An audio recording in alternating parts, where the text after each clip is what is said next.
Então, boa noite, gente.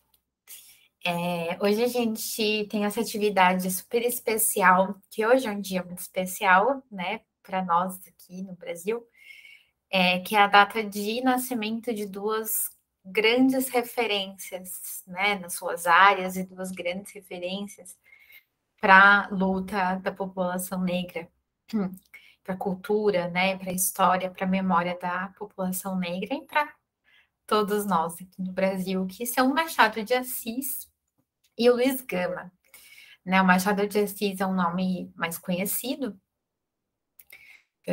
né? Por ser. Eu sou do time que considera o Machado o maior escritor. Eu considero do Brasil e de língua portuguesa, mas assim, isso é um ponto aí de disputas. Mas eu acho muito relevante, né, a gente pensar no Machado, que é essa figura tão fundamental para a nossa literatura. E aqui a gente está nesse esforço, né, de contribuir para essa memória de um homem negro, né, que em pleno século XIX fez tudo o que fez. E o Luiz Gama, que nem sempre é tão conhecido, ele também nasceu no dia 21 de junho. O Machado nasce 21 de junho de 1839 e o Luiz Gama de 1830. Então, são homens que estão aí num período muito significativo, né, da história do Brasil, ali se aproximando da metade do século XIX, quando ali em 1850 a gente ia ter uma das primeiras leis que foram decisivas para a abolição, que foi a proibição do tráfico, né? Do tráfico negreiro. Então, muitas coisas estão acontecendo ali nesse momento em que eles nascem, conforme eles vão crescendo, né, e participando da vida pública. Vou fazer uma pequena apresentação dos dois e falar um pouco sobre a atuação deles, né, enquanto vivos. Depois a Lu vai falar um pouco sobre o legado, né, como que a gente olha para o que esses homens produziram e o que eles deixaram, né, de legado para a gente continuar refletindo e desdobrando em outras lutas, né, em outras conquistas também. Começar falando do Machado. O Machado, ele é muito conhecido, né, pela sua origem também. Ele era de uma família pobre, né, filho de uma lavadeira e de um pintor de parede, né, e ele conseguiu receber uma educação de alto nível, né, que era algo muito restrito no tempo dele,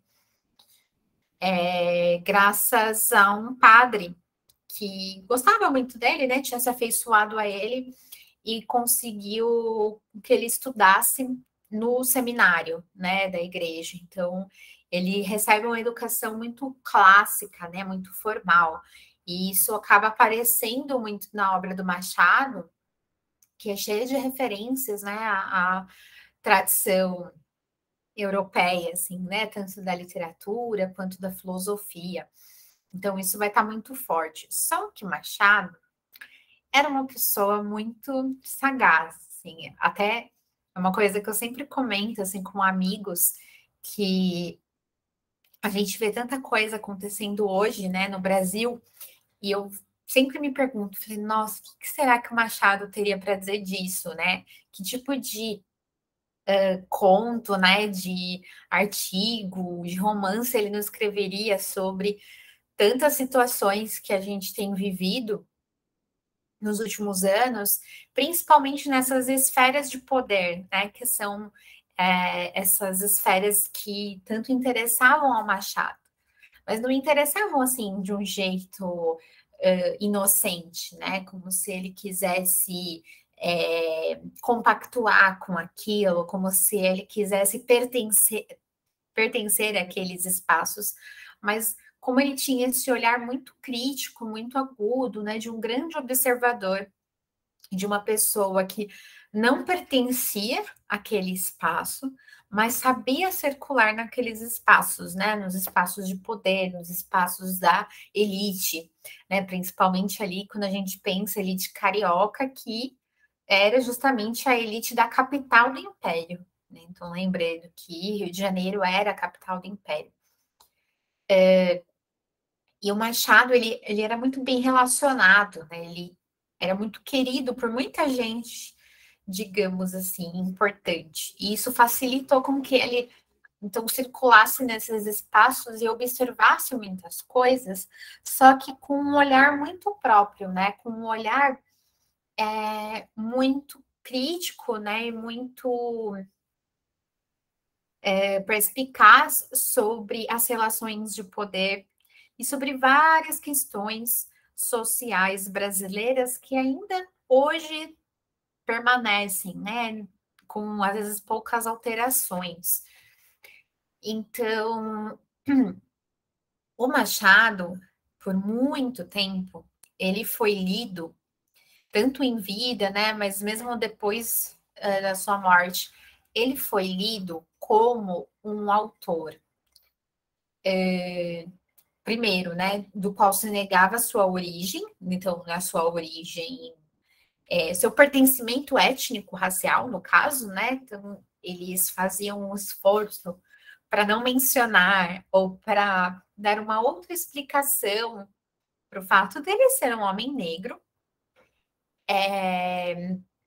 E também sempre com uma leitura muito de que ele não estava realmente conectado com os problemas sociais aos quais ele poderia ter mais afinidade, né? Então, os problemas, por exemplo, da população negra no Brasil.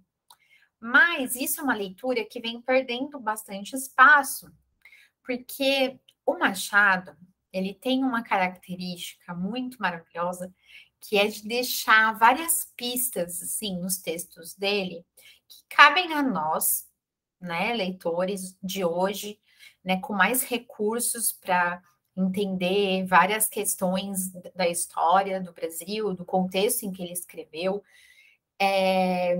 e para a gente ir entendendo o que estava nas entrelinhas, né, o que o Machado estava querendo dizer por trás das ironias, né? Vocês vão estudar isso ainda em literatura, mas Machado muito conhecido pelo seu tom irônico. Isso, essa percepção que hoje a gente consegue ter, muito dela foi possível porque tem um professor de literatura lá da Federal de Minas Gerais, o Eduardo Assis Duarte, que escreveu um livro que causou uma grande polêmica, que é o Machado de Assis Afrodescendente.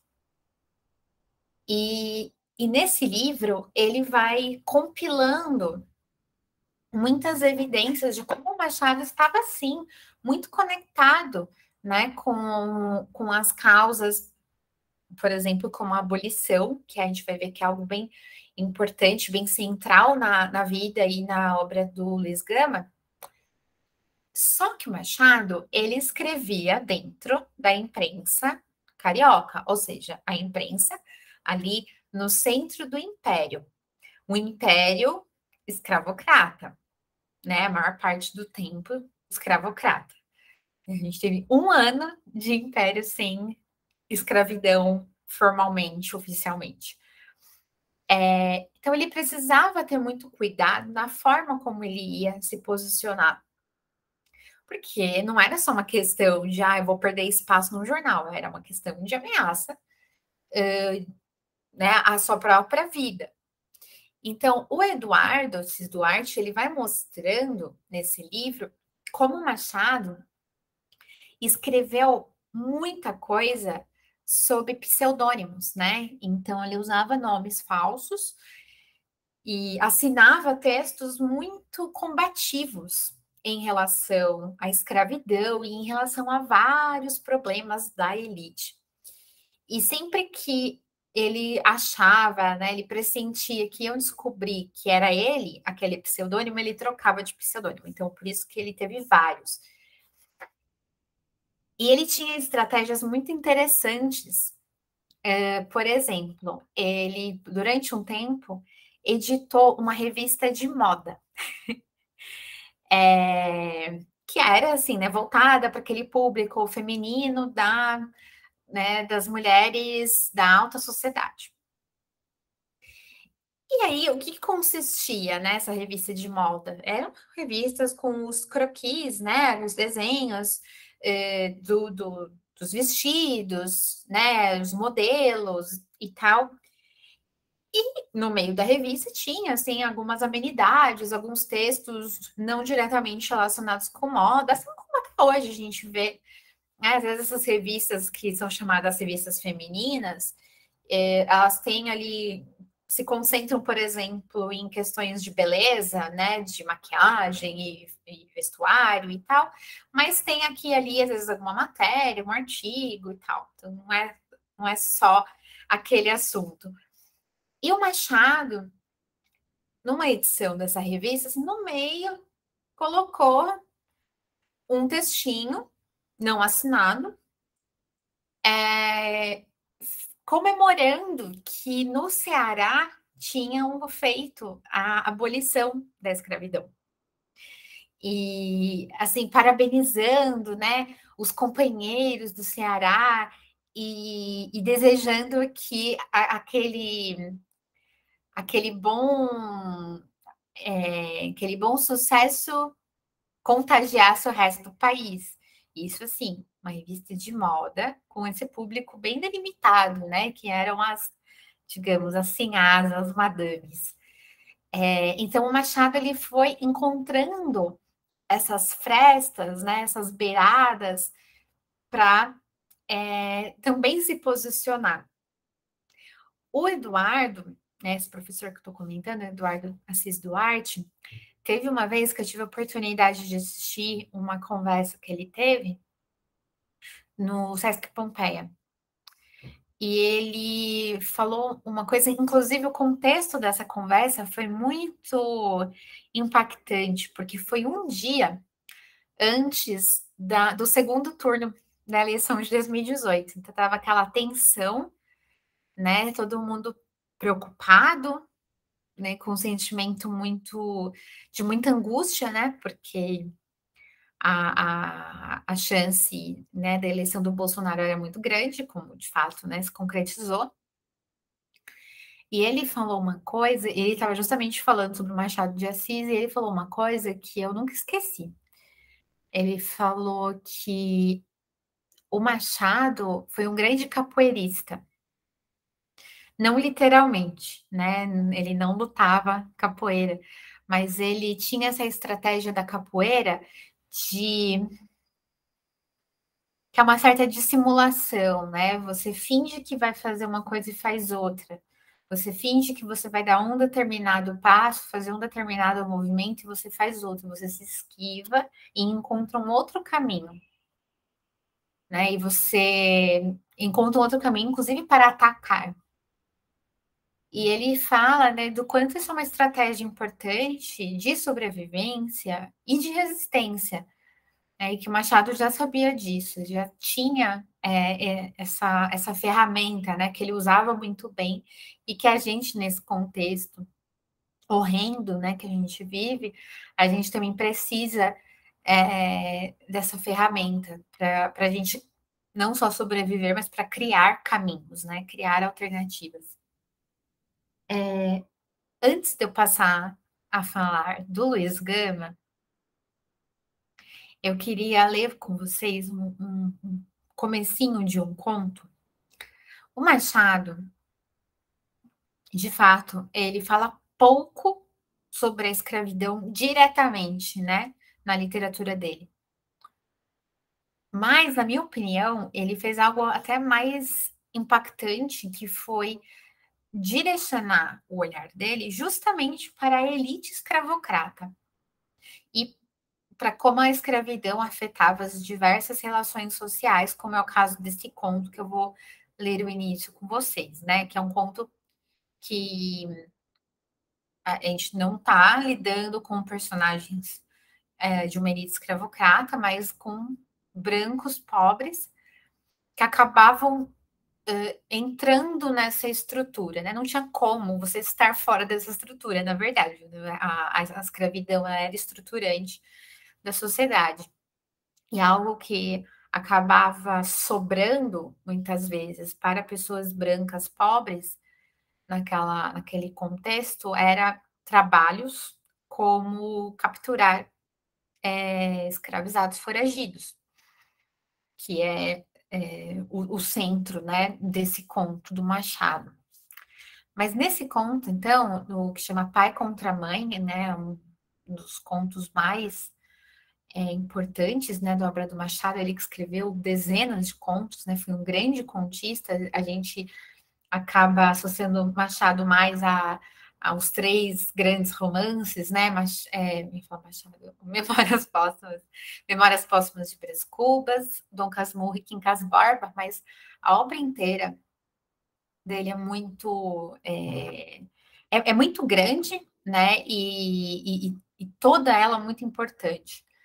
Então, no começo desse conto, ele faz algo bem interessante, que é, antes dele entrar propriamente na história, né, desse homem branco, que se vê numa situação de muita dificuldade financeira e acaba pegando esse trabalho, é um bico, né? Seria algo equivalente hoje a um freela. É um freela de caçar pessoas, né? Uma coisa muito violenta. Só que antes dele entrar nessa história, que é propriamente a narração, ele começa a falar algumas coisas sobre a escravidão de uma maneira mais descritiva. Ele não está narrando, ele está falando, na escravidão as coisas eram assim, assim, assado. Então, eu vou mostrar aqui para vocês verem que interessante a forma como ele se posiciona, né, nesse conto.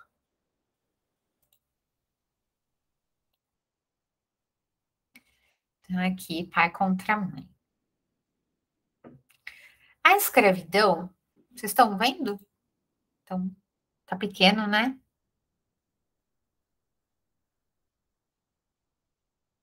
Tá, deixa eu ver se eu consigo aumentar.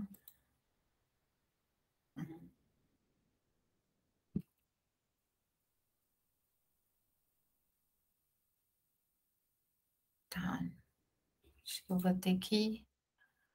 Bom, vou ter que ir passando para o lado, qualquer coisa.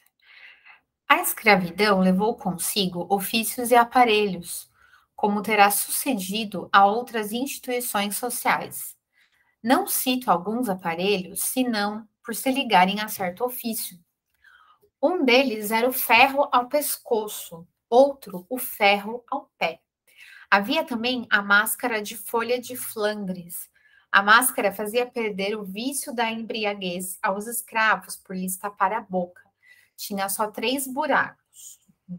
Eu vou ler aqui como a gente lê hoje, né? 2 para ver, um para respirar, e era fechada atrás da cabeça por um cadeado.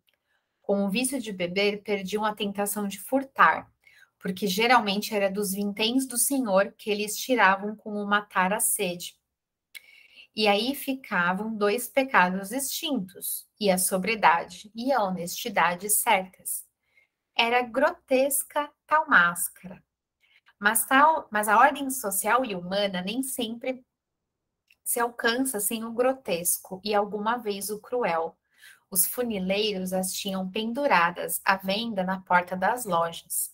Mas não cuidemos de máscaras. O ferro ao pescoço era aplicado aos escravos fujões. Imaginai uma coleira grossa, com a haste grossa também à direita ou à esquerda, até ao alto da cabeça e fechada atrás com chave. Pesava, naturalmente, mas era menos castigo que sinal. Escravo que fugia assim, onde quer que andasse, mostrava um reincidente e com pouco era pegado. Há meio século, os escravos fugiam com frequência. Eram muitos e nem todos gostavam da escravidão. sucedia ocasionalmente apanhar em pancada, e nem todos gostavam de apanhar pancada. Grande parte era apenas repreendida. Havia alguém de casa que servia de padrinho e o mesmo dono não era mau. Além disso, o sentimento da propriedade moderava a ação, porque dinheiro também dói. A fuga repetia-se, entretanto. Casos houve, ainda que raros, em que o escravo de contrabando, apenas comprado no valongo, deitava a correr, sem conhecer as ruas da cidade. Os que seguiam para casa, não raro, apenas ladinos, pediam ao senhor que lhes marcasse aluguel e iam ganhá-lo fora, quitandando. Então, eu vou parar aqui para comentar um pouco aqui com vocês. Primeiro, vocês, pela descrição, vocês têm alguma referência de como que é essa máscara que ele fala? Vocês já viram? Que ela tem uma imagem bem famosa, né? Que ficou muito famosa. Vou pegar aqui para mostrar para vocês.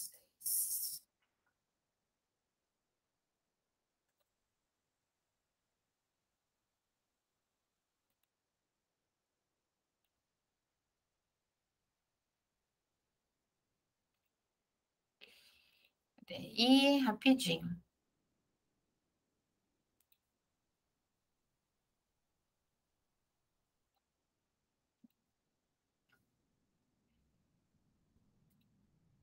Aqui.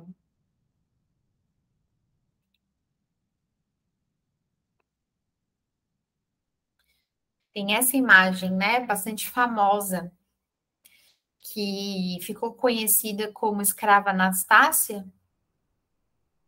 Não se tem certeza, né, absoluta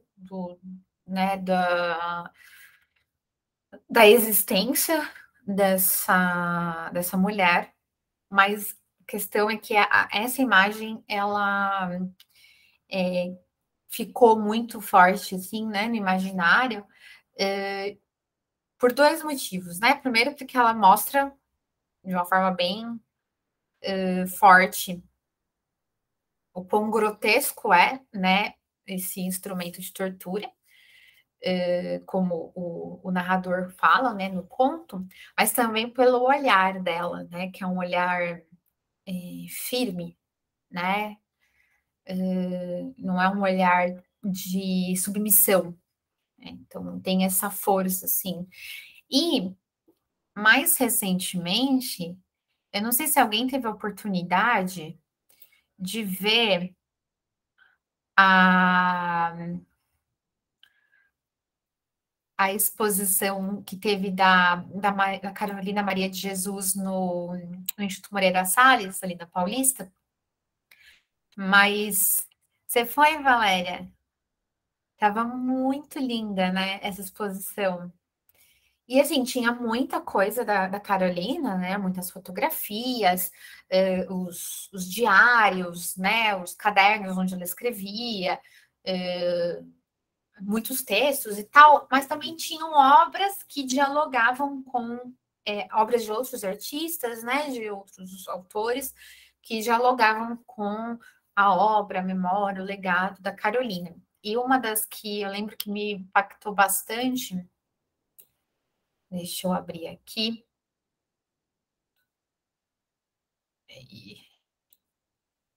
era uma outra versão da Anastácia.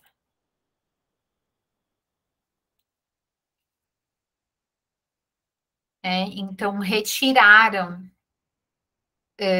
a máscara, trocaram, né, aquele ferro no pescoço por uma espécie de colar, e aí tem essas flores aqui junto, né? Aqui até está dentro de uma matéria, né? A imagem da mulher negra com grilhão no pescoço e mordaça está diferente. Então, teve essa intervenção que uma artista fez, e aí é muito interessante, porque essa imagem está começando a circular. A gente vai falar um pouco depois, né? A Lu vai falar um pouco sobre essa questão das imagens e de como que elas vão contribuindo para construir essas histórias, essas memórias, né? A gente vai falando aqui do Machado. Mas além do que ele fala da máscara, tem algo que sempre me pega muito, né, nesse conto. Eu já li esse conto muitas vezes. É um conto muito forte, né? Não sei se alguém já leu. Ele tem um desfecho que é um soco no estômago. Mas ele fala assim, primeiro, aquelas coisas que se você não tá com, como a gente diz, né, com o ouvido atento ao texto, você passa assim, ou você passa despercebido, ou você fica, nossa, que estranho, né? Ele fala, nem todos os escravos gostavam da escravidão.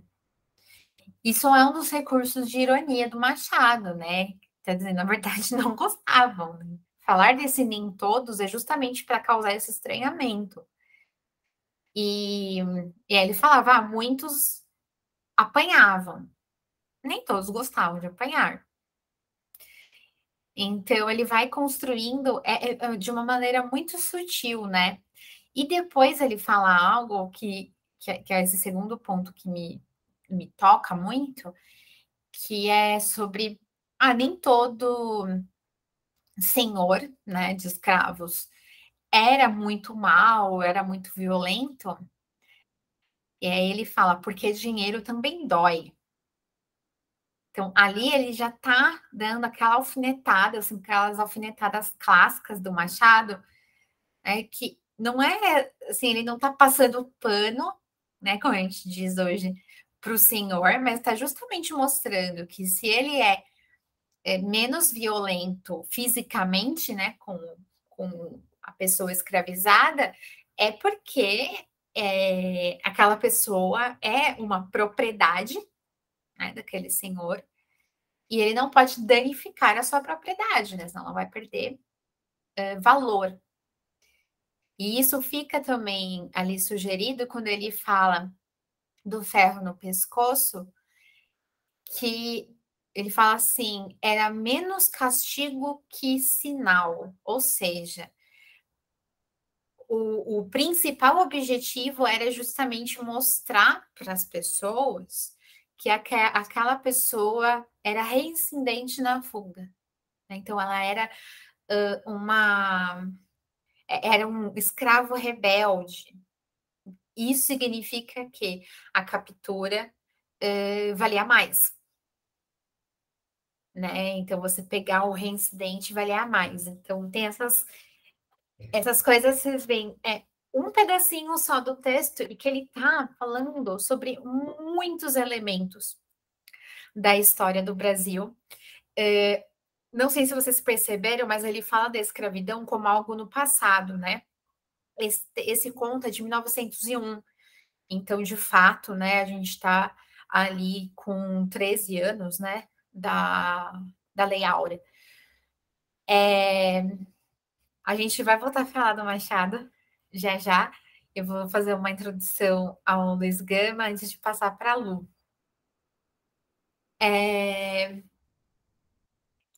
O Luiz Gama, né, como eu falei, ele nasceu 9 anos antes, ele nasceu em 1830, em Salvador, na Bahia. Tudo indica que ele era filho de uma outra figura fundamental, que é a Luísa Marim, né, que era uma guerreira malê, né, do povo malê, que inclusive fez a rebelião dos malês, né, que é uma das grandes revoltas populares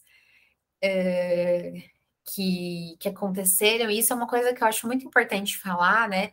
Vocês vão estudar isso mais nas aulas de história, claro, mas a gente ouve muito, né, que o brasileiro é um povo pacífico. E eu acho que isso, na verdade, é algo que se fala meio que para desmobilizar. Porque se a gente for ver, na verdade, não, a gente teve muitas revoltas, a gente tem muitas histórias de rebeliões. A questão é que a gente fala pouco sobre a violência do Estado, do Império, né? no nosso caso aqui, né, no Estado Democrático de Direito que a gente supostamente vive, é sempre uma reação muito desproporcional, né, de forças.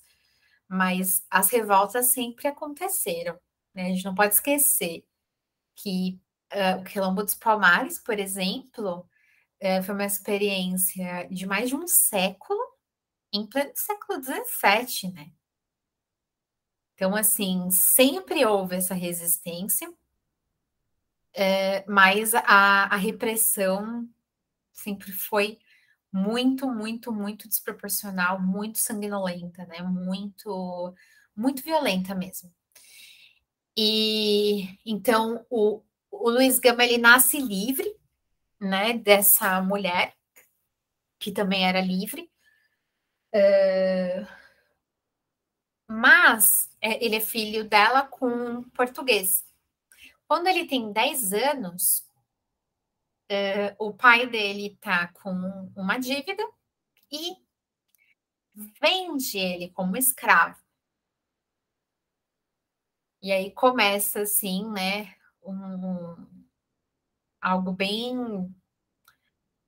Um momento muito pesado, assim, né? Da trajetória dele. Tinha 10 anos, então, uma criança que até então era livre, que passa a ser escravizada. Quem tinha adquirido ele era uma família de São Paulo, então ele vem para São Paulo. Só que o filho do senhor, né, do proprietário, tinha se afeiçoado a ele, né, tinha feito amizade com ele. E ajuda ele a aprender a ler e escrever. Então, isso vai ser um ponto importante, não só na vida do Luiz Gama, mas vocês podem ver isso na narrativa de muitos escravizados, né, que chegaram a escrever uma narrativa e que falam justamente dessa importância, né, do acesso à alfabetização, né, para começar ali uma virada da história. E aí o Luiz Gama, ele passa, né, a estudar, ele foge, ele até conta isso mesmo numa carta que é meio considerada uma carta com valor de autobiografia, né? É um texto autobiográfico que ele está contando a história dele para um amigo. Peraí, tem gente chegando. E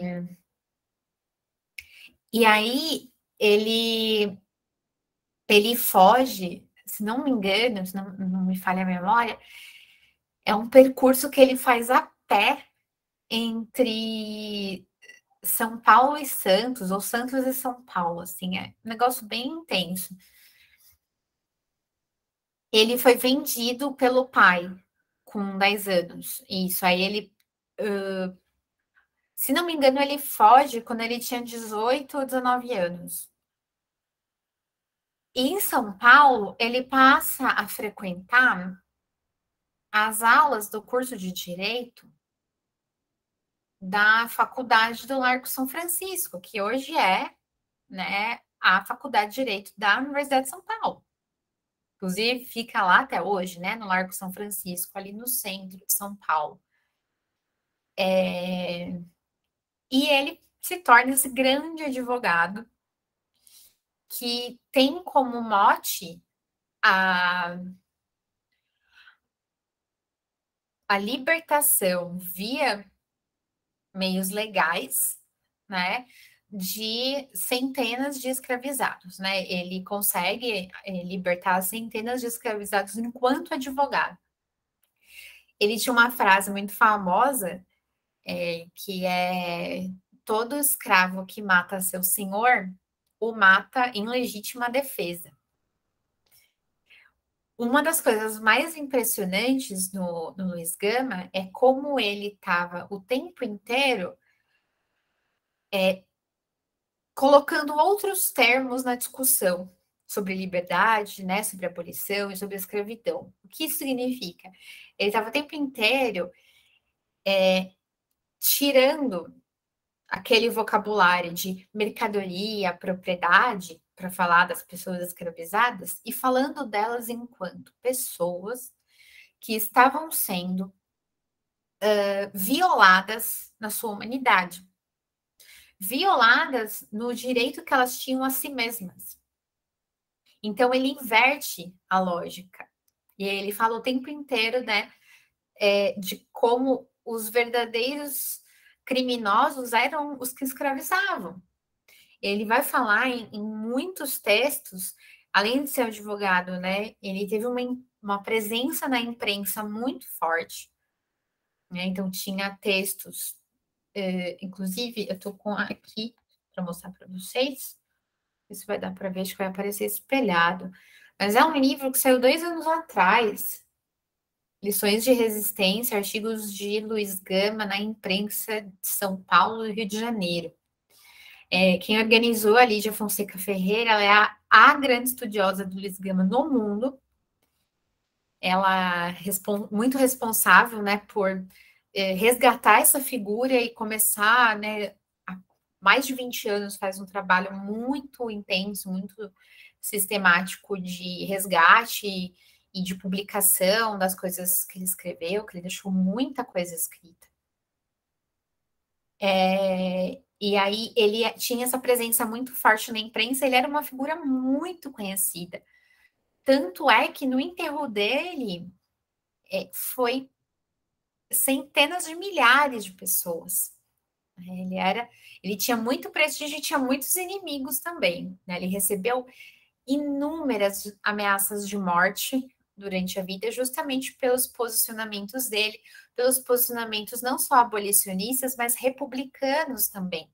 Ele tem, inclusive, nesse livro, tem vários artigos e cartas de ataque ao imperador, né, ao Pedro II. Lógico, fazendo isso com muito cuidado, porque ele sabia dos riscos, né, de se posicionar daquela maneira, mas sempre muito assertivo em relação a isso, e muito assertivo no que ele considerava essencial, que era alinhar a defesa da abolição com a defesa da república. Então, ele vai em vários congressos republicanos, né, enquanto a gente ainda estava na monarquia, e ele bate de frente com muita gente nesses congressos, justamente falando: peraí, vocês querem viver numa república mantendo a escravidão? Isso não faz o menor sentido. Então, ele vai ser essa pessoa assim, muito combativa também, né, em relação a essa coerência de princípios. E só antes de eu passar para a Lu, que eu já falei demais, eu queria ler para vocês um pedacinho de um poema. Ele escreveu um livro de poesia, né? Então, ele foi advogado, foi jornalista, né? Teve essa grande contribuição para a imprensa, mas ele também foi poeta. Ele escreveu este livro aqui, Primeiras Trovas Burlescas, é um livro assim, mais ou menos grande. E o poema mais famoso dele chama Quem Sou Eu? É um poema bem longo, não vou ler ele inteiro, vou ler só algumas estrofezinhas. Algo que ele batia muito na tecla, assim, principalmente nos poemas, era de uma hipocrisia de uma elite que era miscigenada, né? Porque a miscigenação, isso, quem sou eu?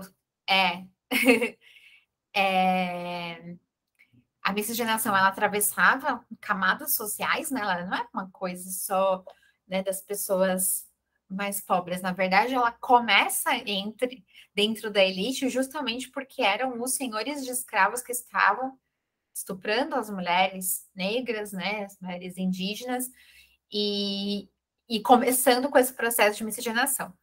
Então, ele vai falar muito sobre essa hipocrisia de querer reivindicar uma pureza racial quando não faz o menor sentido, né? E aí ele vai usar muito a palavra bode, que era uma gíria na época para falar das pessoas miscigenadas, tá? Então, quando aparecer a palavra bode no poema, vocês vão saber do que ele está falando. Esse poema, ele traz uma epígrafe, né? Aquela geralmente um verso, né, uma frase que aparece antes de começar o texto propriamente dito. Essa epígrafe diz assim: quem sou eu? Que importa quem? Sou um trovador proscrito, que trago na fronte escrito esta palavra: ninguém. Ele já sai assim, falando, não importa esse negócio de origem, sabe? Tá todo mundo no mesmo balaio. Aí ele começa assim: amo o pobre, deixo o rico, vivo como tico-tico, não me envolvo em torvelinho, vivo só no meu cantinho. Da grandeza sempre longe, como vive o pobre monge. Tenho muito poucos amigos, porém bons, que são antigos. Fujo sempre à hipocrisia, à sandice, à fidalguia. E aí ele tem uma estrofe mais para frente que eu sempre fico arrepiada, e que eu acho que é muito oportuna, né? Com tanta coisa errada que a gente tem visto dentro do sistema judiciário. Ele fala assim: não tolero o magistrado que do brio descuidado vende a lei, trai a justiça, faz a todos injustiça. Com rigor deprime o pobre, presta abrigo ao rico ou ao nobre, e só acha horrendo crime no mendigo que deprime. E aí, a parte dos bodes, que ele fala: contra as minhas reflexões, eu pensei que sou qual grilo, de maçante mau estilo, e que os homens poderosos desta arenga receosos hão de chamar-me tarelo, bode, negro, monge belo. Porém, eu que não me abalo, vou tangendo o meu badalo com repique impertinente, pondo a trote muita gente.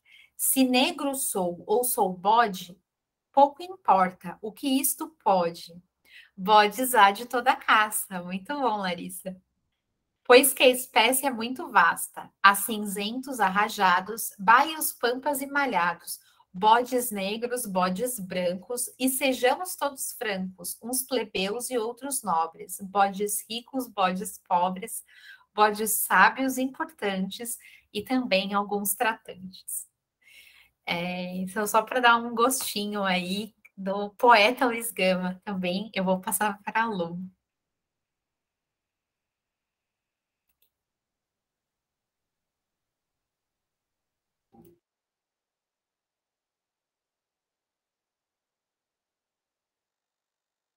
Então, gente, deixa eu dar boa noite de novo para quem eu não dei antes. Eu estava aqui com a câmerazinha fechada, porque eu tinha ido buscar a pequena na escola. Hoje é dia de futebol na escola, então ela sai às 10 para as 8. E esse debate proposto hoje, no aniversário de Gama e de Machado, e de Machado de Assis, acho que ele tem uma série de elementos muito importantes para a gente debater entre nós, muito partindo do que falou a Nara, mas para a gente pensar a nossa sociedade hoje ainda, né? A Nara falou bastante, né, de como Machado foi embranquecido pela cultura erudita, ou dita erudita no Brasil, e penso que esse é um tema fundamental, né, porque a genialidade não podia ser reconhecida como genialidade negra. A gente estava até conversando hoje de manhã, depois eu, se vocês não conhecerem, propor a gente assistir, porque é curtinho. E a gente viveu muito recentemente, em 2011,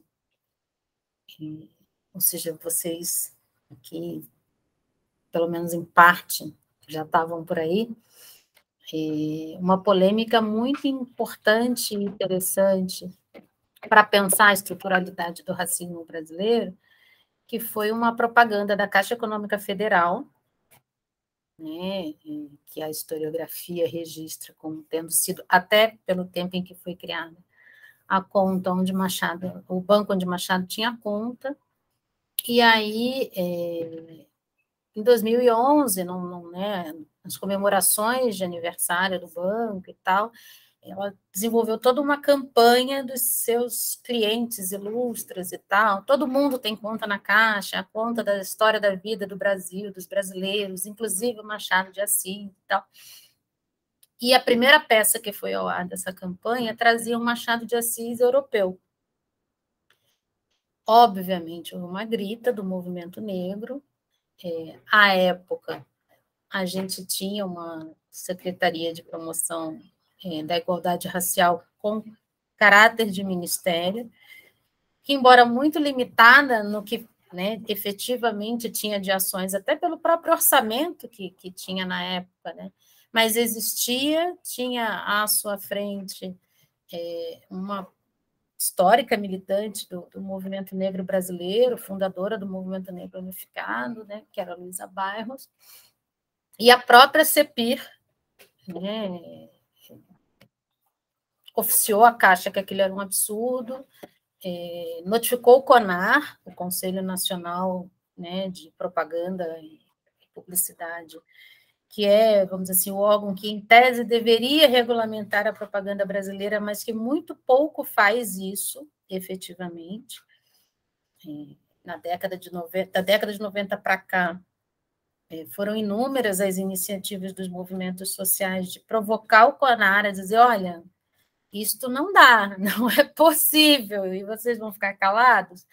E, em muitos momentos, o CONAR não reagiu, mas, nesse caso do Machado e da Caixa Econômica, eles refizeram a propaganda, né, aí com um ator negro, e foi um tema de muito debate, inclusive sobre a aceitabilidade, se vocês buscarem, quem tiver interesse, nos jornais da época, foi uma polêmica, vocês devem ter, talvez tenham visto, a polêmica sobre o lançamento do Marighella com o seu Jorge como o personagem principal, que de novo voltou, né? Assim, mas Marighella era um negro retinto ou não era? Era um mestiço ou mulato, como a mídia comercial gosta de tratar? Então, mesmo um personagem, né, da nossa historiografia tão odiado, mas que, ao mesmo tempo, foi um personagem que galgou um mandato parlamentar, que gravou seu nome na história brasileira, uma parcela da elite nacional não aceita que seja um homem retinto, né? Isso se deu agora, muito recentemente, no lançamento do filme do Marighella, da biografia do Marighella, produzida pelo Wagner Moura. E esse debate também aconteceu lá atrás, porque havia muito pouca aceitação da negritude do Machado. Oi, Lucas, tudo bom? Da negritude do Machado, a começar pela elite ilustrada, culta, etc., né, que cabe dentro da Academia Brasileira de Letras, passando por toda a elite e a classe média brasileira, que ajuda a sustentar a nossa estrutura de poder e dominação, que durante muitos anos questionaram essa possibilidade. Como é também o mito fantasioso que se criou do que seria a imagem do Jesus Cristo hebreu, né? Um hebreu com cara de hippie europeu, logo ali, né? Ou quem sabe, um norte-americano, né? Colonizador, enfim. Então, isso no imaginário, acho que esse tema de um banco, do porte da Caixa Econômica Federal, né, que é um banco público, um banco vinculado ao Estado brasileiro, produzir esse tipo de peça, porque não é por desinformação, particularmente da sua equipe de publicidade, mas depois ter que refazer a peça, eu acho que é um tema e uma conquista importante, embora, né, um dado que talvez até em algum momento se perca na história se a gente não recuperar, porque ele mostra os dois lados, né? O quanto é arraigada a mentalidade de que o que está associado ao belo, ao culto, ao erudito, ao ilustrado, não pode estar associado à negritude, que a academia não é o nosso lugar, e, ao mesmo tempo, traz um exemplo importante da importância do nos organizarmos, do atuarmos, e também até de termos políticas públicas, de demandarmos políticas públicas que sempre vão ser muito limitadas num Estado, né, organizado para ser um Estado a serviço do mercado, do capital, né, e com uma tradição oligárquica e escravocrata, como é a brasileira, mais ainda, mas é importante ter espaços onde você possa cobrar, né, que o Estado se posicione, né, e que o Estado corrija, ou pelo menos, num caso muito específico como esse, efetive o que está, pelo menos, inscrito na legislação brasileira. Né, porque, inclusive, essa propaganda foi feita já depois da existência da Lei 10.639. Não sei se vocês já abordaram essa lei,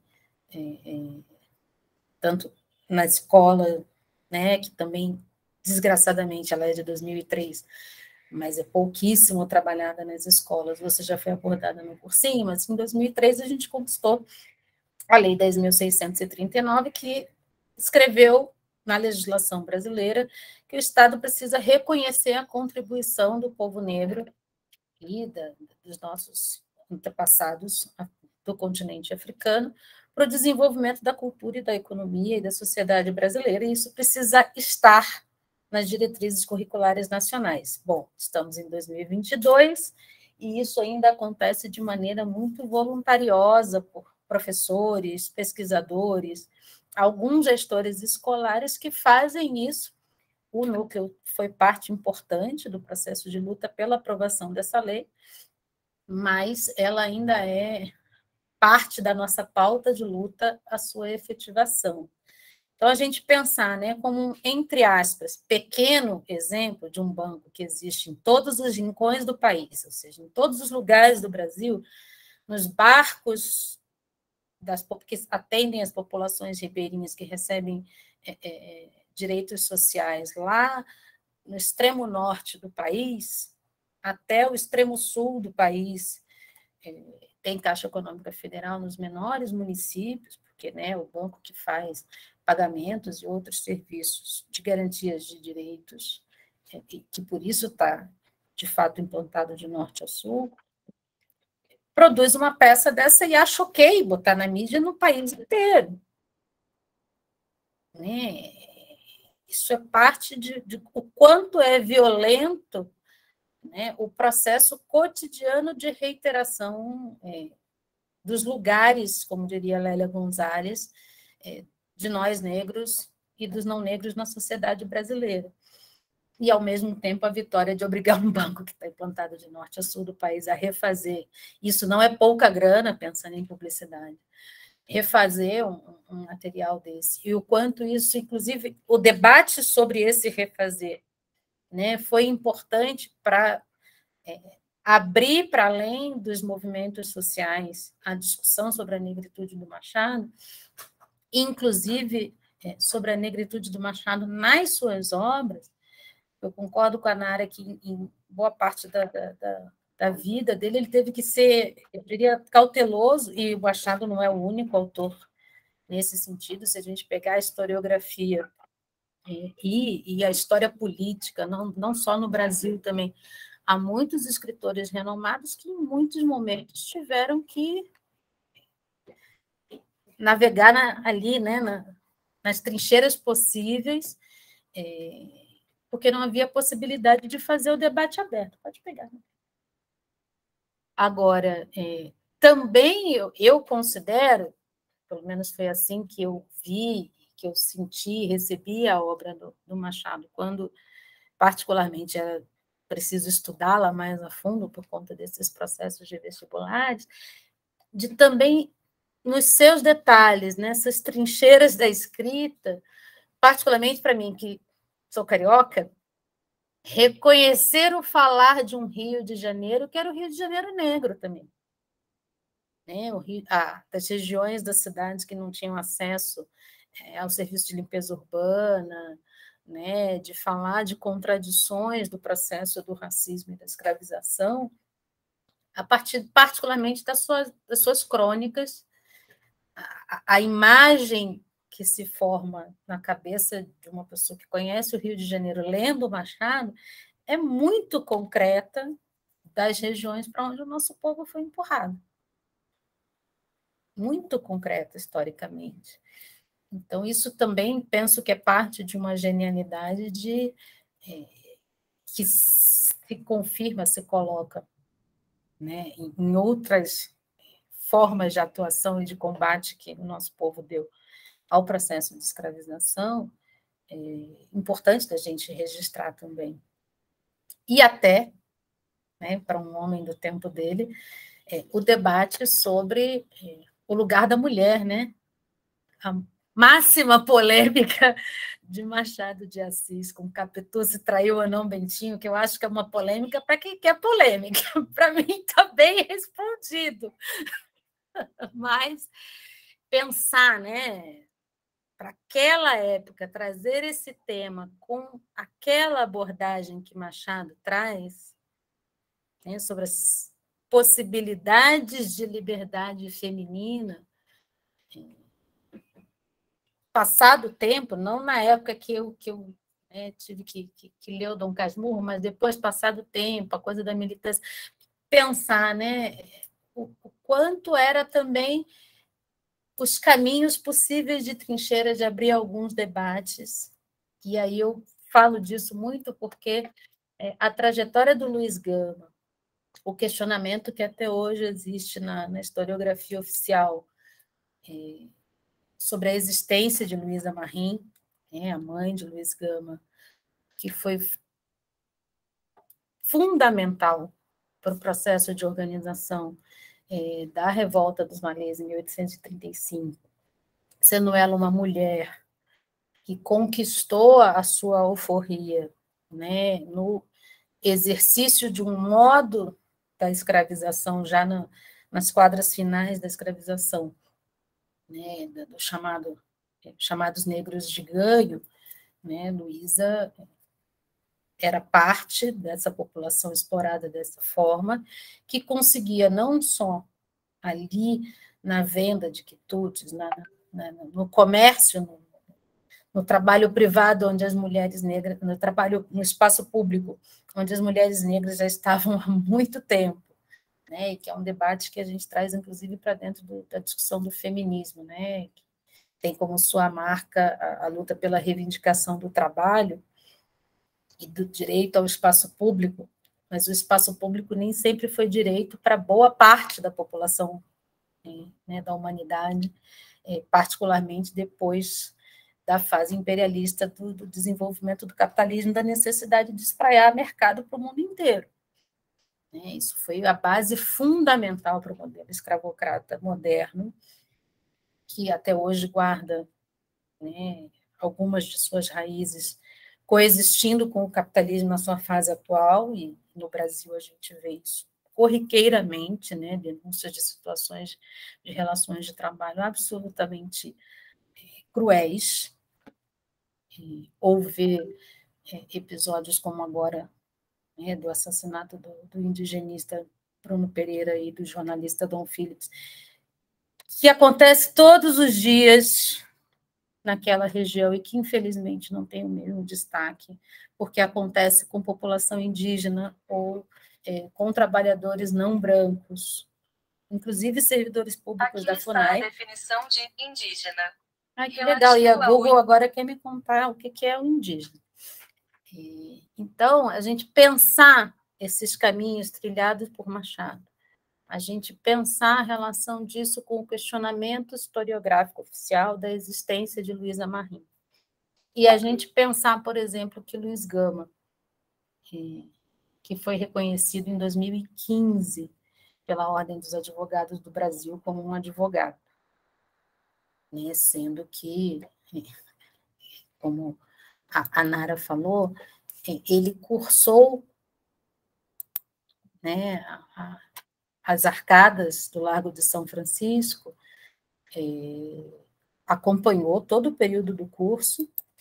Um detalhe importante, jamais como aluno regular e nem dentro de sala de aula, porque não lhe era permitido o ingresso numa sala como aluno regular das Arcadas, mas ele acompanhou todo um curso na Faculdade de Direito, utilizou os conhecimentos ali absorvidos como um processo concreto de luta, né? Estima-se que Luiz tenha conseguido a libertação pela via judicial, inclusive, de pelo menos 1.000 pessoas escravizadas. A gente pensar isso, né, no Brasil, se a justiça é como é, a justiça não, o judiciário, eu não gosto de usar muito esse termo justiça, porque ela não existe, mas se o judiciário brasileiro é como é hoje, né, em que o juiz que, ao fim e ao cabo, se viu forçado a condenar a 8 anos de prisão a moça lá, assim, a Sari Corte Real, que apertou o botão do elevador para o Miguel, de 5 anos de idade, subir para o 9º andar. Ele se viu, no fim de 2 anos, forçado a condená-la a 8 anos, que vai virar uma pena pecuniária. Esse mesmo juiz abriu um processo de instauração de responsabilidades por racismo, maus tratos e abandono contra a Mirtes, a mãe do Miguel, aquela que estava trabalhando no meio da pandemia, passeando com o cachorro da dona patroa, e que a dona patroa achou que o menino, filho dela, estava sendo muito chato, enfiou no elevador sozinho e mandou para o 9º andar.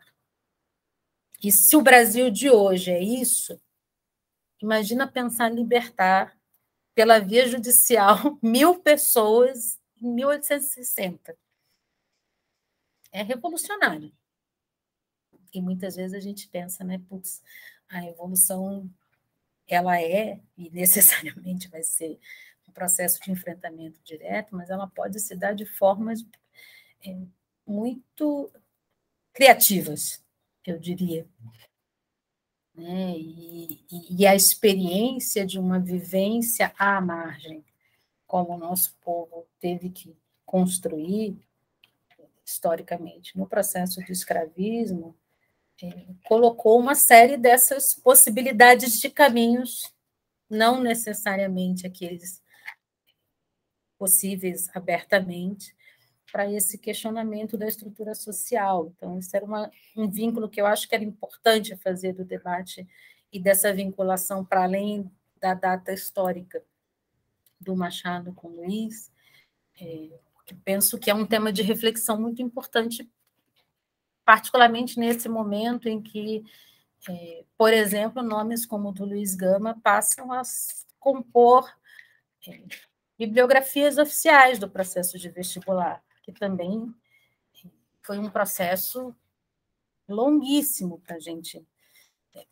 ultrapassar o Machado, particularmente reconhecendo-o como negro, né, como o único autor possível, ultrapassar o Lima Barreto como um segundo autor possível, né, e tão poucos outros incluídos nas bibliografias oficiais, e chegar ao momento em que a academia tem que se defrontar, como se defrontou em 2019, de frente com o seu racismo, ao negar, por exemplo, o título a Conceição Evaristo, a Academia de Machado de Assis, negar a possibilidade de uma candidatura oficial a Conceição Evaristo, em 2019, depois de ter dado título a José Sarney, a qualquer... Tem imortal por aí que só Jesus na causa, né? Ou alguns que até são gênios do ponto de vista da sua produção intelectual, mas a academia chama Academia Brasileira de Letras. Eu considero a Fernanda Montenegro um gênio. Entre a Fernanda Montenegro e a Conceição Evaristo tem um racismo que determina quem pode ser candidato e virar imortal e quem não pode. Então, acho que reforçar muito isso dos caminhos tortuosos da obra do Machado, da denúncia da escravização e do racismo, acho que é importante, pegando esse contexto, né, que se hoje é difícil, naquele momento mais ainda. E no caso de Luiz Gama, além desse processo de atuação como advogado, né, e como eu falei, em 2015, a Ordem dos Advogados do Brasil finalmente reconhece o título ao qual ele tinha direito, inclusive por conta de uma série de estudos historiográficos que conseguiram fazer esse levantamento, né, da atuação dele no processo penal até 2015 como uma expressão que já praticamente caiu em desuso no dicionário brasileiro, que era o rábula, né, o advogado que atuava sem o título de. Né? Então, até 2015, o Luiz foi considerado um rábula e promovido a advogado só então. E em 2019, também no dia 21, né, no 21 de junho, o Conselho Universitário da Universidade de São Paulo reconhece também, né, a figura de Luiz Gama, não só como um seu ex-aluno, mas a sua contribuição à transformação, eu diria, da sociedade brasileira. E esse é um tema que, para mim, é muito rico, até falei mais cedo, né? E esses dias, com a equipe do curso, quero muito que a gente consiga, em agosto, quando se comemora não, mas se registra, né, o falecimento de Luiz.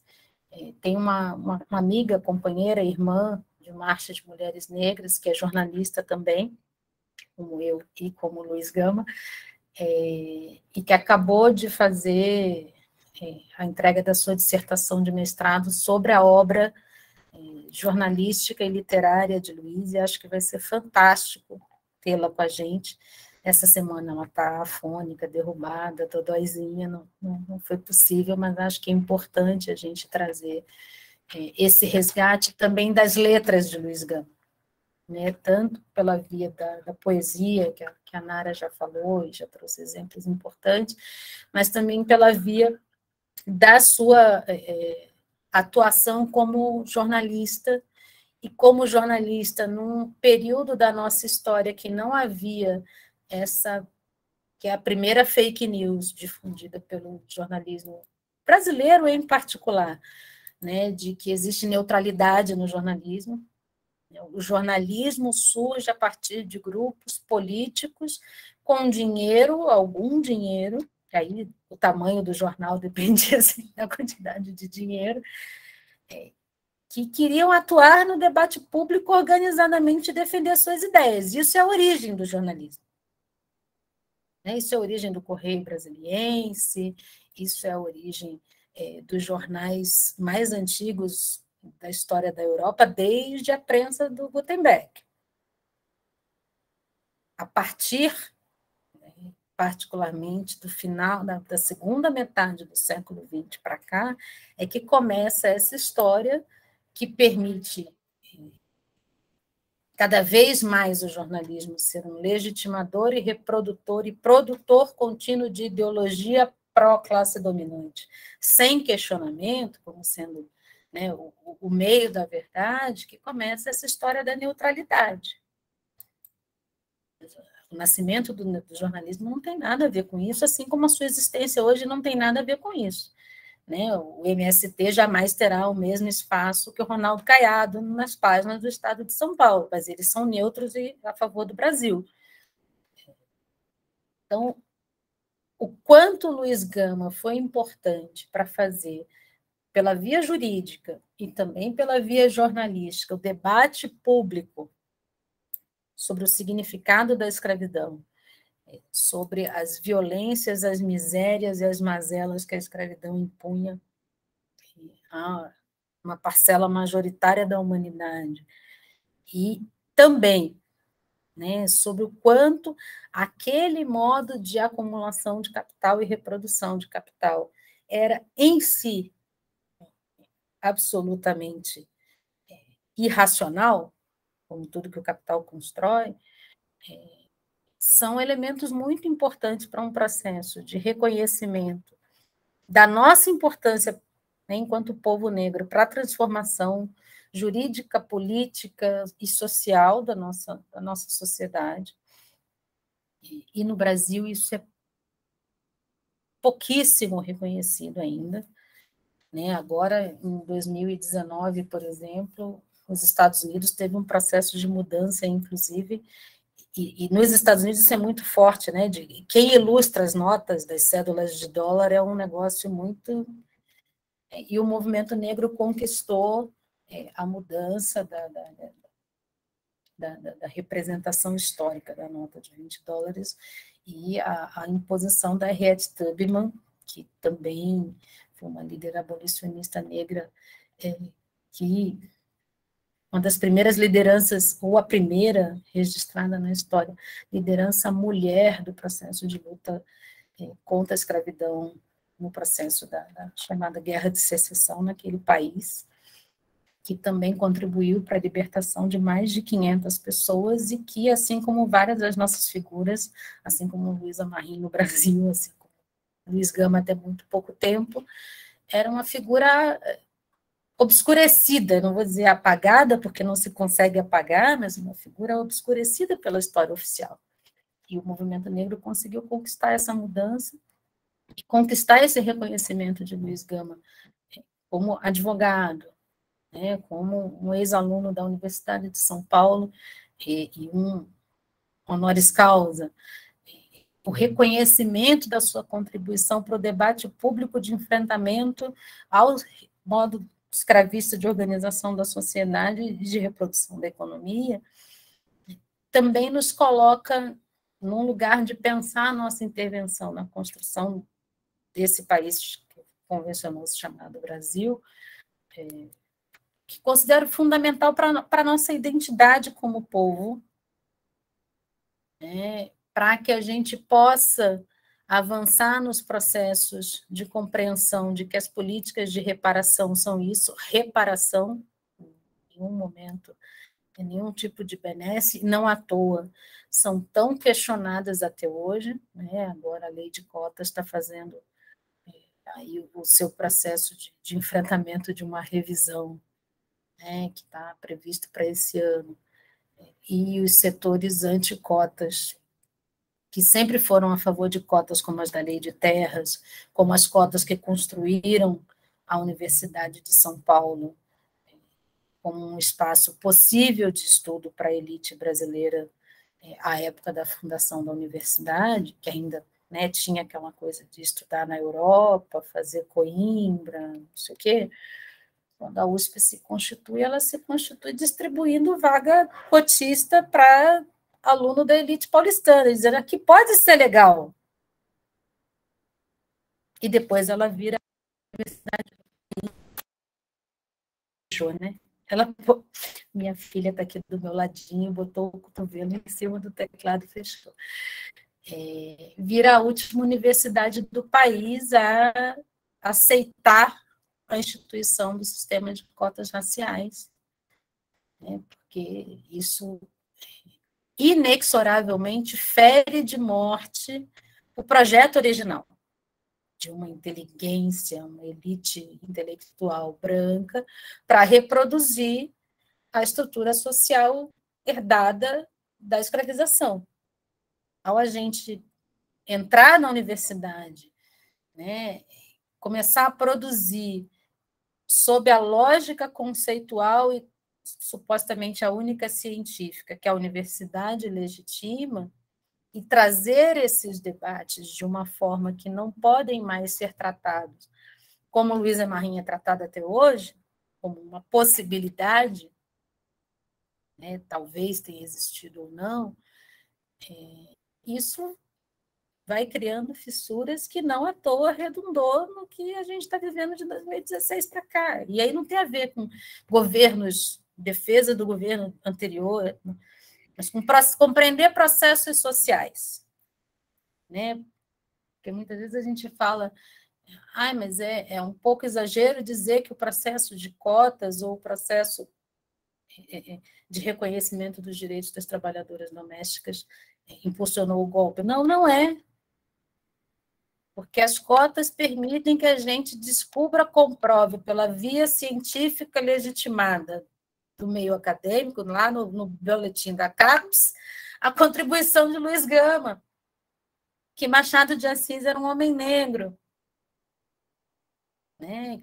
Que a leitura de cidade, racialidade, literatura que Machado traz nas suas obras revela um projeto de sociedade para manter a estrutura social daquele momento, né? E isso tem um peso estrutural para as possibilidades de transformação do que está aí, muito potente, né? E por isso a gente faz esse esforço de tentar debater com vocês algumas perspectivas que, em geral, não são abordadas quando a gente está na educação formal, apesar de existir uma lei que diz que isso deveria ser feito, que a gente precisa trazer, né?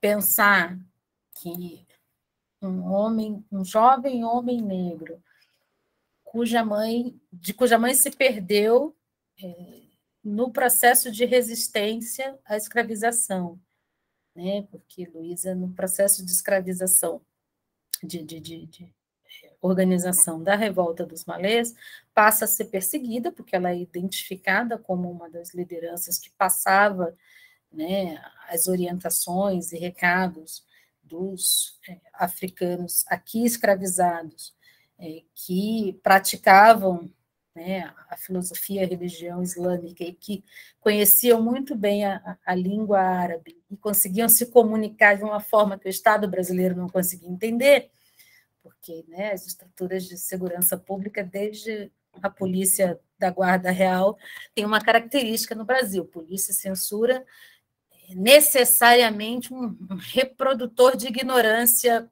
do ponto de vista de educação, porque para você formar pessoas que atuam da forma como atuam as forças de segurança, você precisa mantê-las na ignorância também, né?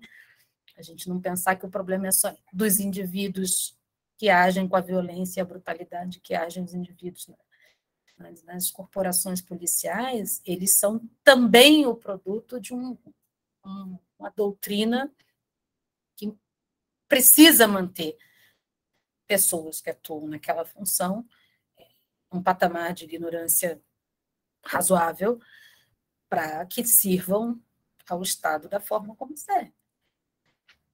Então,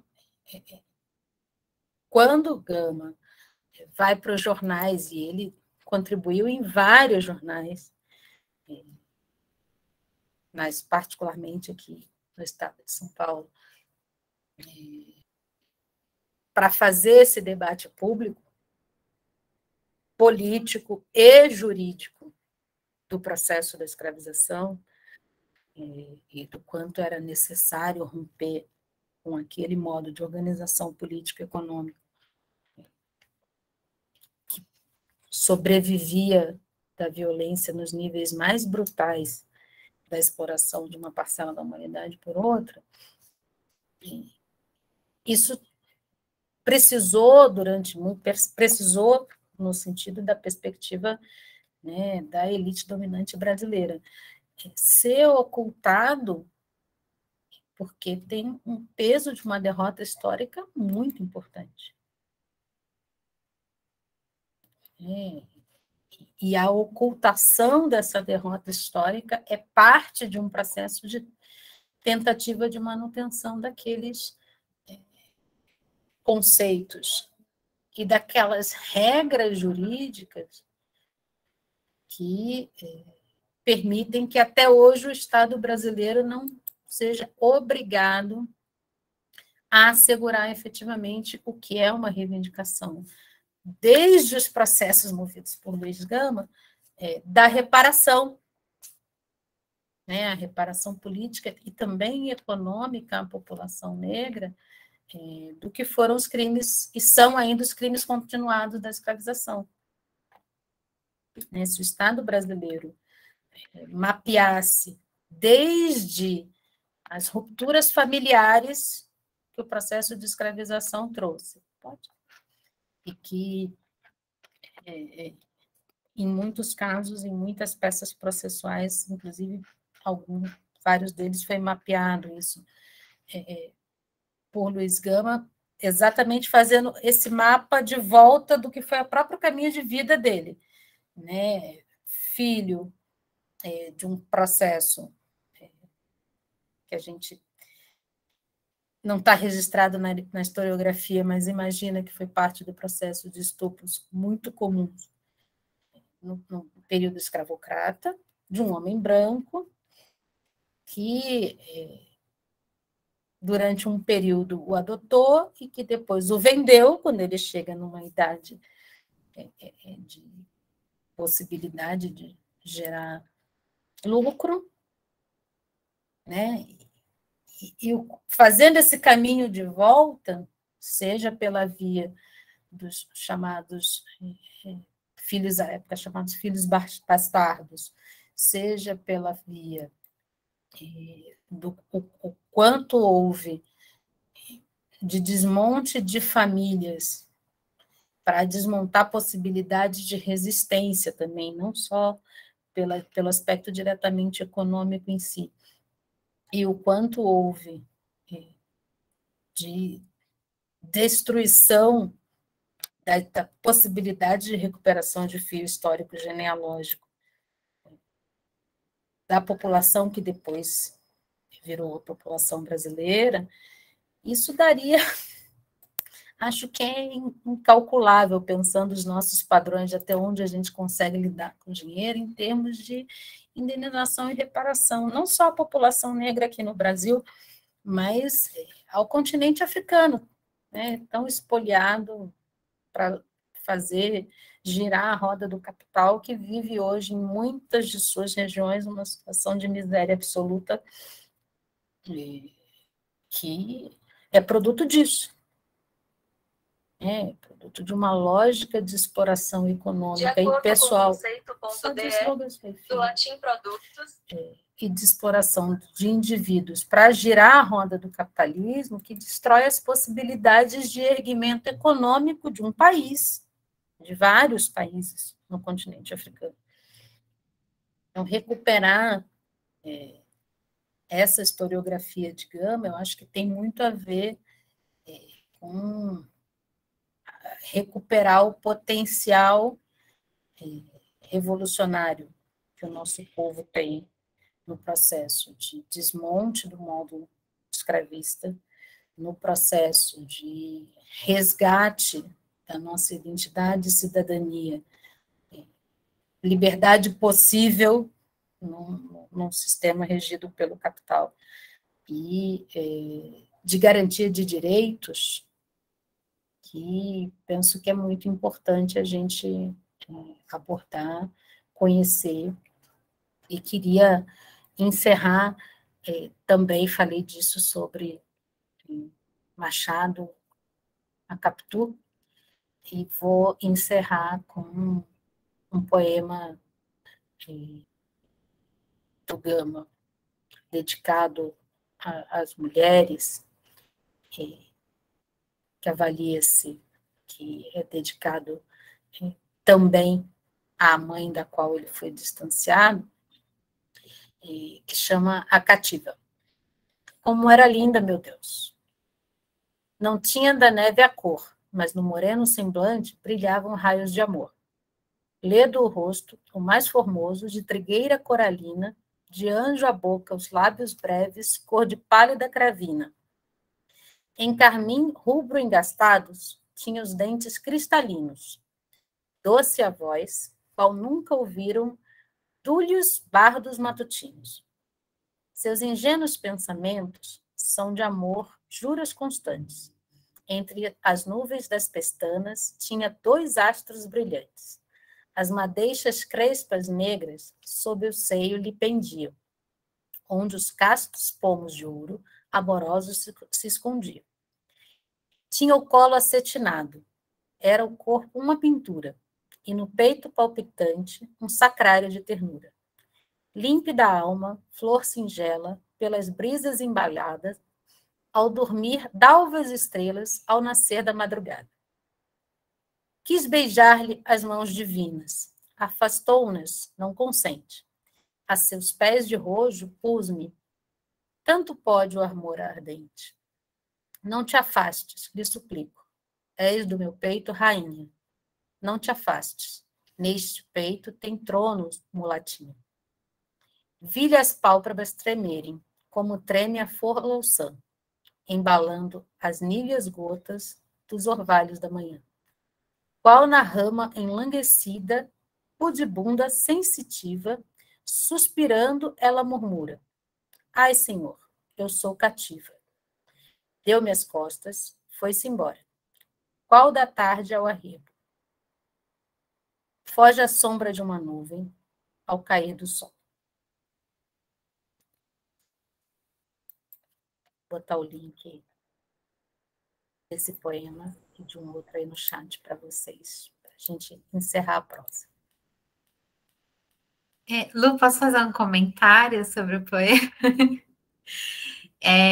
Aproveitando, né, que eles estão estudando romantismo agora nas aulas de literatura, e vocês devem ter visto, né, ali nos poemas da segunda geração romântica, que são aqueles poemas mais apaixonados, né, e que trazem essa imagem de uma mulher idealizada, e a gente sabe que mulher é essa, né, aquela mulher branca, que é colocada assim, uma coisa de pureza, né, da virgindade, e sempre dessa posição assim de alguém inalcançável, de um amor que não pode ser realizado. E o que eu acho maravilhoso nesse poema é que é muito contemporâneo, né, a esses poemas românticos, só que o Luiz Gama está invertendo a idealização, né, colocando essa mulher negra como essa mulher que está elevada, né, no seu sentimento. Só que eu acho muito forte, além de ser muito bonito como ele constrói a imagem dessa mulher, é muito forte porque o que impede o amor é justamente a escravidão. Né? Então, para mim, é muito o Luiz Gama dando um tapa na cara de Álvares de Azevedo e companhia, né? Esse monte de poeta branco que está falando sobre um amor impossível, mas totalmente apartado da realidade, né, do Brasil. E o Luiz Gama já muda a chavinha, assim, eu acho fantástico.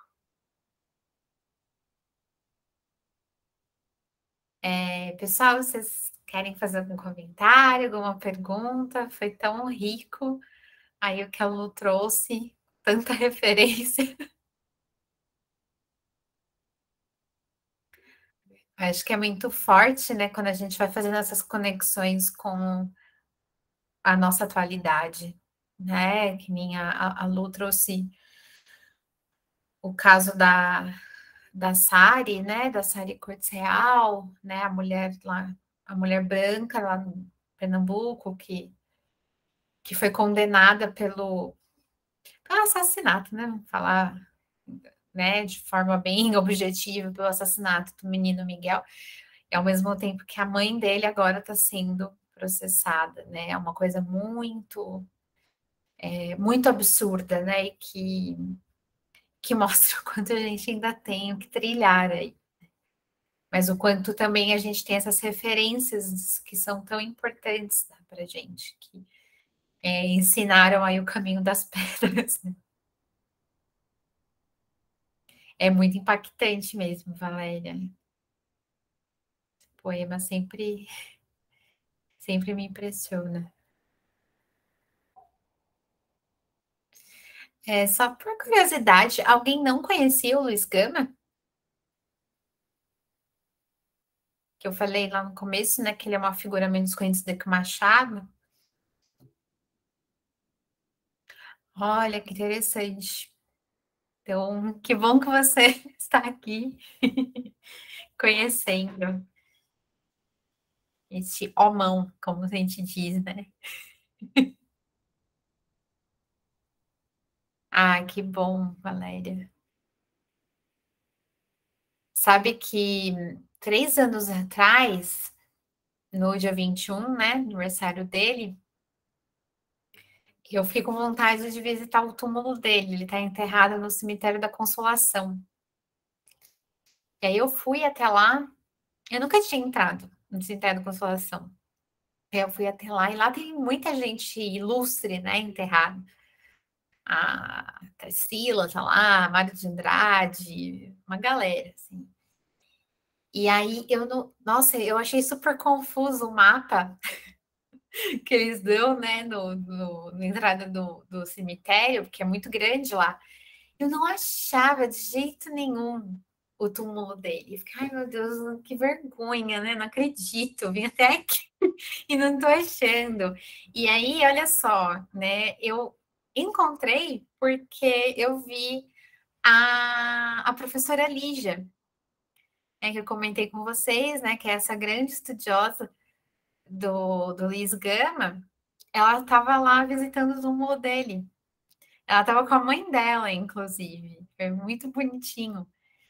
E aí eu reconheci ela, né? Já tinha visto ela em eventos acadêmicos e tal.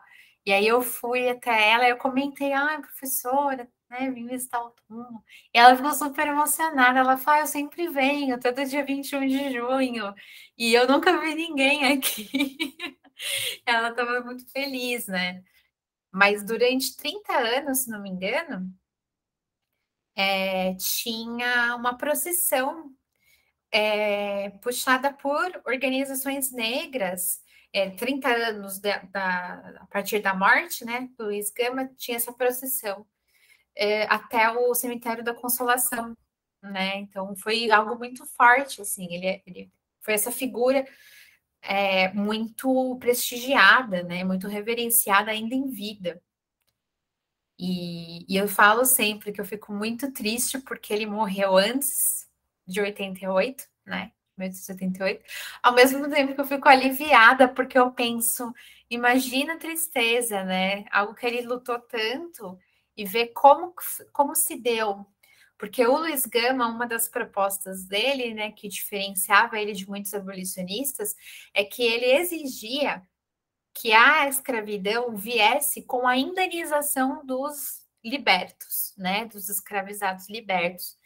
E aqui aconteceu o contrário, né? Quem foi indenizado foram os proprietários escravos. Então, por um lado, eu fico aliviada, não estava vivo para ver isso. Mas resgatar essas figuras sempre vai ser um papel muito importante, né, da gente ir mantendo, né, viva essa memória.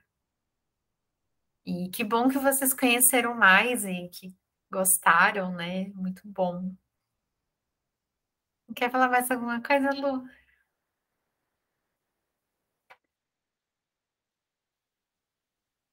Eu quero ouvir. Falei muito já.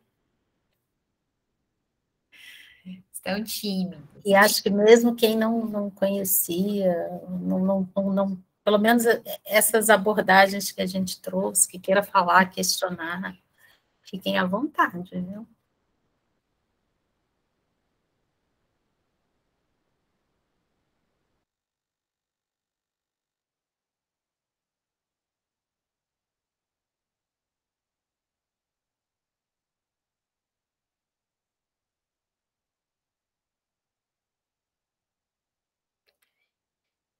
Eu comentei ali em cima no chat, né, que tem um monumento ao Luiz Gama no Largo do Arouche, em São Paulo. E eu não sei se eu já cheguei a comentar alguma vez com vocês, mas existe uma iniciativa que, se não me engano, chama Roteiro Negro. É Roteiro Negro, né, Lu? A Caminhada Negra. Caminhada Negra, que tem feito um trabalho muito incrível, assim, muito bonito nos últimos anos, de um resgate da memória negra na cidade de São Paulo. Então, eu falei roteiro porque eles montaram um roteiro, né? De vários pontos na cidade de São Paulo que estão ligadas, né, à história negra, mas que a gente não sabe, porque são coisas que vão sendo deixadas de lado, né, colocadas debaixo do tapete.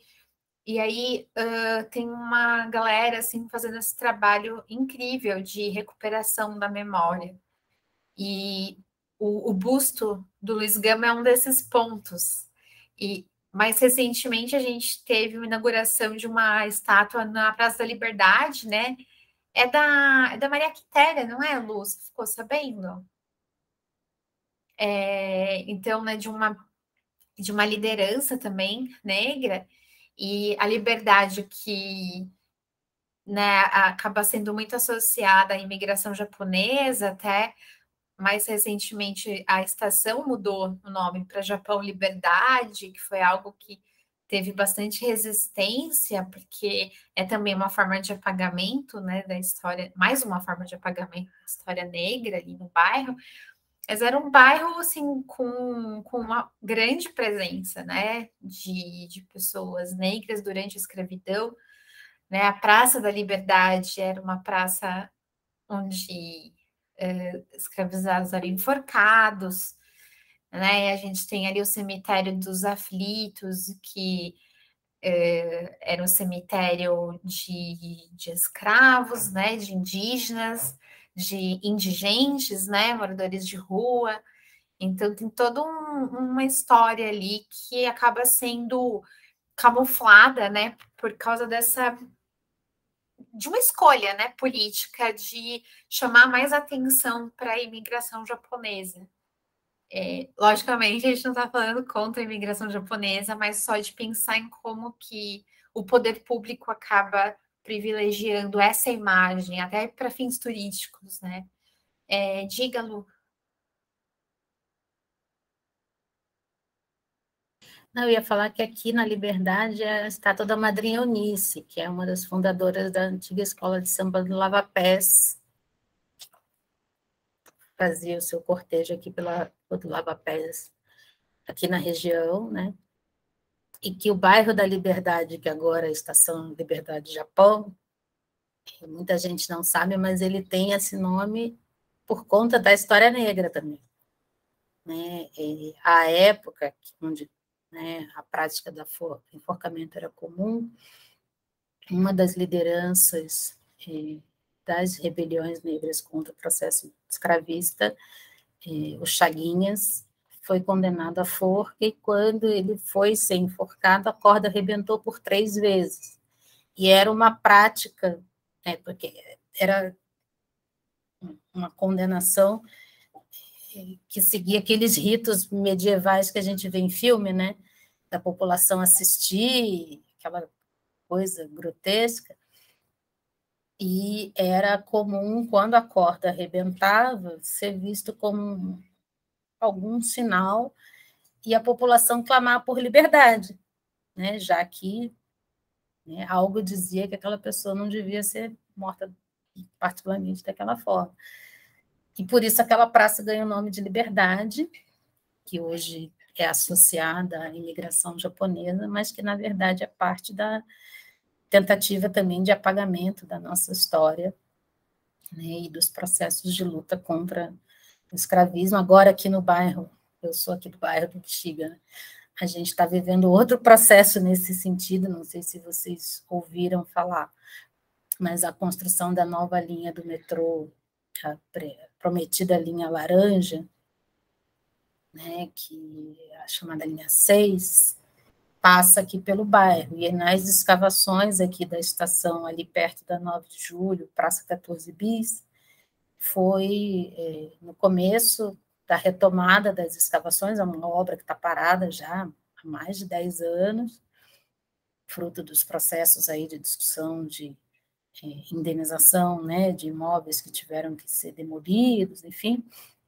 Houve toda uma polêmica em relação ao deslocamento da quadra da Vai-Vai também, que se ergue naquela região ali onde foi o antigo quilombo do Saracura, né, que foi um dos primeiros quilombos urbanos de São Paulo, né, o mercado central, né, de escravos era ali na Praça da Sé, e o primeiro quilombo urbano mais próximo se forma às margens do rio Saracura, que hoje é a Avenida 9 de Julho, e algumas ruas aqui da região do Bexiga.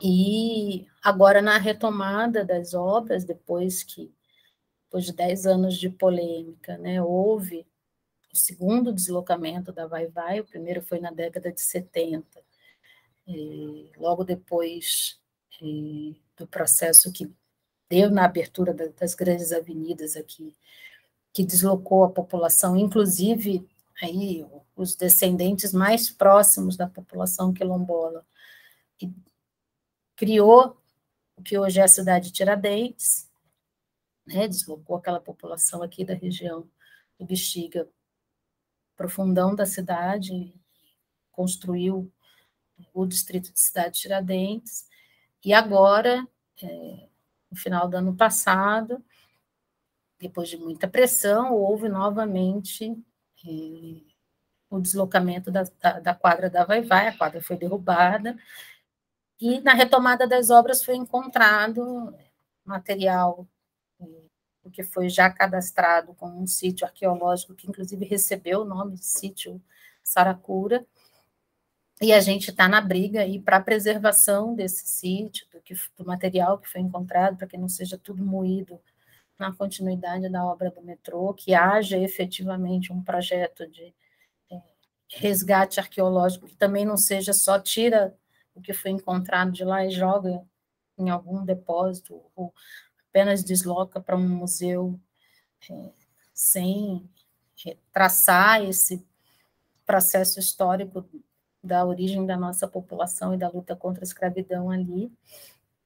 E estamos aí, na briga, com o metrô, com a concessionária, porque o projeto oferecido de resgate, em princípio, tira dali e bota algumas peças no museu e a obra segue em frente. Né? E o que a gente vem demandando, está surgindo um movimento muito interessante, assim, a gente teve a segunda reunião ontem, com mais de 60 representações entre moradores, pessoal da velha guarda da Vai-Vai, institutos de pesquisa negra, movimentos negros, etc. E a gente quer um memorial de fato, a gente quer que as obras sigam o que está previsto, inclusive, na Constituição, né, que garanta a preservação, a pesquisa e preservação do que mais foi encontrado. A gente quer que a estação, a futura estação, tenha o nome do quilombo, né, que não seja estação 14 bis, mas sim estação Saracura Vai-Vai, para recuperar e resgatar aí a nossa história, e um projeto de educação que permita, e aí a gente volta lá, no Luiz Gama, no Machado, a 10.639, dar ao conhecimento da população de São Paulo essa história. Né? Todo mundo, ou quase todo mundo, conhece o Bexiga como um bairro italiano. Né? Mas o estabelecimento da comunidade italiana no bairro já é parte do processo de início da industrialização paulista, junto com um projeto documentado, né, de busca de um embranquecimento populacional e de eliminação da componente negra da população brasileira, documentado isso em documentos do Estado brasileiro mesmo, e que a gente construa, a partir desses achados, um projeto educacional que resgate isso. O Bexiga é um bairro negro que surgiu num processo de resistência à escravização, cuja população já foi deslocada para uma das regiões que hoje é o IDH segundo IDH mais baixo da cidade, super precário em termos de estrutura de serviços públicos, de direitos para a nossa população, não à toa também um bairro de maioria absoluta negra, e que seja possível dar a conhecer ao nosso povo essa história, né, de que há, sim, uma componente italiana aqui, que foi incentivada e promovida pelo Estado brasileiro, mas que a sua componente fundamental é negra e surgiu na luta contra a escravidão.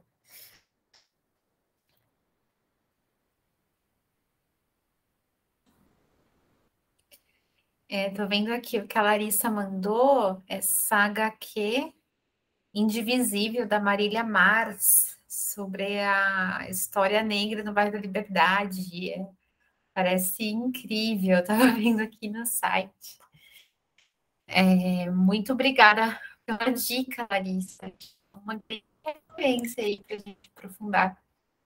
E a Caminhada Negra é um programa que a gente pode fazer. O Guilherme, o Heitor, inclusive, estão envolvidos nesse debate aqui do sítio, que eles promovem, né? O Guilherme é do Guia Negro, que foi, inclusive, a primeira mídia que pautou o assunto na mídia, depois a Globo fez matéria, vários veículos fizeram matérias, e eles promovem aqui uma vez por mês um circuito de percorrer as ruas do centro de São Paulo, recontando essa história, né, desde ali da Capela dos Aflitos, o primeiro cemitério público da cidade, logo embaixo ali da Estação Liberdade, a primeira ruazinha à direita, e até a região ali do Largo de São Francisco, voltando a Luiz Gama, contando, né, onde ficava, né, onde hoje é o Fórum João Mendes, era uma fazenda escravocrata, e por isso a forca ficava ali, Pelourinho, né, recontando essa história negra da cidade de São Paulo, aqui na região central. Uma boa, hein, a gente fazer esse passeio. Organizar isso aí. Gente, eu acho que eu vou encerrando, que, né, a gente vai bater 2 horas aqui. Depois eu compilei as referências, aí eu mando para vocês lá no grupo, né, para vocês poderem dar uma visitada depois. Se vocês quiserem se aprofundar e acharem mais coisas sobre o assunto, também pode compartilhar com a gente, que vai ser muito bom. E é isso. Boa noite aí pra gente. E bons estudos. Ainda tem aí. É só deixar por último a propaganda da Caixa Econômica.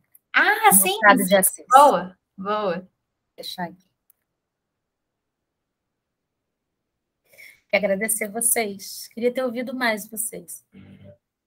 Estão muito tímidas, as meninas. Boa noite, gente. Boa noite, gente. Obrigada.